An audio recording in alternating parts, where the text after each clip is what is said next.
தினகரன் பத்திரிகையினுடைய பிரதான தலைப்புச் செய்தி குறித்து அடுத்து நாங்கள் பார்க்கவிருக்கின்றோம். இன்றைய தினகரன் பத்திரிகை இவ்வாறு தலைப்பிடுகிறது.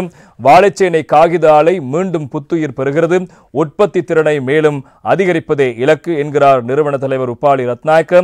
24 மணி நேரமும் இயங்கக்கூடியதாக தொழிற்சாலை புனரமைப்பு, மனித வளத்தை உச்ச அளவில் பயன்படுத்தவும் திட்டமிட்டுள்ளோம் என்பதாக தினகரன் பத்திரிகை அதற்கு தலைப்பெற்றுவது நாங்கள் காணலாம். வாழைச்சேனை காகித நகரத்தை புதிய தோற்றத்தோடு புத்துயிர் பெற செய்வதே அரசாங்கத்தின் நோக்கம் என தேசிய காகித உற்பத்தி நிறுவனத்தின் தலைவர் உபாலி ரத்நாயக்க தெரிவித்திருக்கின்றார்.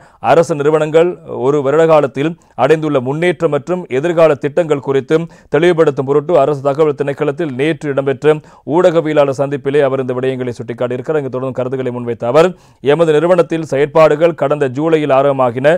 இதனை அடுத்து படிப்படியாக லாபம் ஈட்டும் அளவுக்கு நிறுவனத்தின் செயற்பாடு உயர்வடைந்திருக்கின்றன. எனவே மூடப்பட்டிருந்த வாழைச்சேனை காகித தொழிற்சாலை இந்த அரசாங்கத்தின் கீழ் மீண்டும் இயக்கப்பட்டது. தொழிற்சாலையில் இருந்த குறைபாடுகள் மற்றும் தேவைகள் நிவர்த்திக்கப்பட்டு மீண்டும் தொழிற்சாலையை மீள ஆரம்பிக்க தொடங்கியிருக்கிறது. இதற்கு தேவையான உதிரி பாகங்கள் வெளிநாடுகளிலிருந்து விமானம் மூலம் இறக்குமதி செய்யப்பட்டன.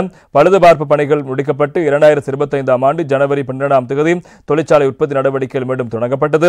உற்பத்தி திறனை அதிகரிப்பதே அரசாங்கத்தின் முக்கிய குறிக்கோளாக இருந்தது. இதற்காக 12 மணி நேரமாக இருந்த நிறுவனத்தின் செயற்பாடுகளை முழு நாளாக அதிகரிக்க வேண்டிய அவசியம் ஏற்பட்டது. இதற்கு தேவையான அனைத்து இயந்திரங்களும் நவீனமயமாக்கப்பட்டன. எனவே இதன் விளைவாக இந்த ஆண்டு மே மாதத்திற்குள் வாழைச்சேனை காகித தொழிற்சாலையின் அனைத்து செலவுகளையும் ஈட்டக்கூடிய உற்பத்தியை முன்னெடுக்க முடிந்தது என்பதாகவும் அவர் நேற்று தினம் தெரிவித்த கருத்துக்களும் முக்கியமாக இடம்பெடுத்திருப்பதற்கான தற்போது லாபத்தை ஈட்டி வரும் எமது காகித நிறுவனம் வங்கி கடன்கள் மற்றும் மின்சார கட்டணங்களையும் சிரமமின்றி செலுத்தி வருகிறது. பாழடைந்த நிலையில் இருந்த 150 ஊழியர் வீடுகளை புதுப்பிக்கும் பணிகளும் இப்போது தொடங்கப்பட்டுள்ளன.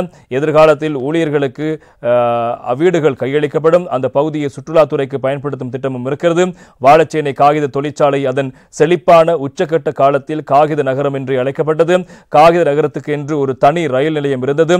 அந்த ரயில் நிலையத்திலிருந்து தொழிற்சாலை ஒரு ரயில் பாதை ஏற்பாடு செய்யப்பட்டுள்ளதாகவும் அவர் கூறியிருக்கின்றார். தேசிய காகித நிறுவனத்தின் கீழ் உள்ள மற்றொரு தொழிற்சாலையான எமிலிபிட்டி காகித தொழிற்சாலை 2023 ஆண்டில் தனியார் துறைக்கு 30 ஆண்டுகளுக்கு குத்தகைக்கு வழங்கப்பட்டது.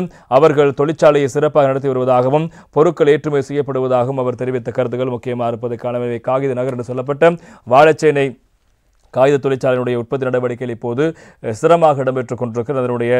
அதனூடாக இப்போது வருமானம் ஈட்டப்பட்டு வருவதாகவும் நட்டத்தில் இருந்த அல்லது மூடப்பட்ட நிலையில் இருந்த அவை தற்போது மீண்டும் இந்த அரசாங்கத்தின் காலப்பகுதியில் இயங்க ஆரம்பித்திருப்பதாகவும் குறிப்பாக தேசிய காகித உற்பத்தி நிறுவனத்தின் தலைவர் உபாலி ரத்நாயக்க நேற்று இடம்பெற்ற ஊடக சந்திப்பில் தெரிவித்த கருத்துக்களும் பிரதானமான செய்திகளாக இன்று தினம் பத்திரிகை இடம்பெடுத்திருப்பதை நாங்கள் காணலாம்.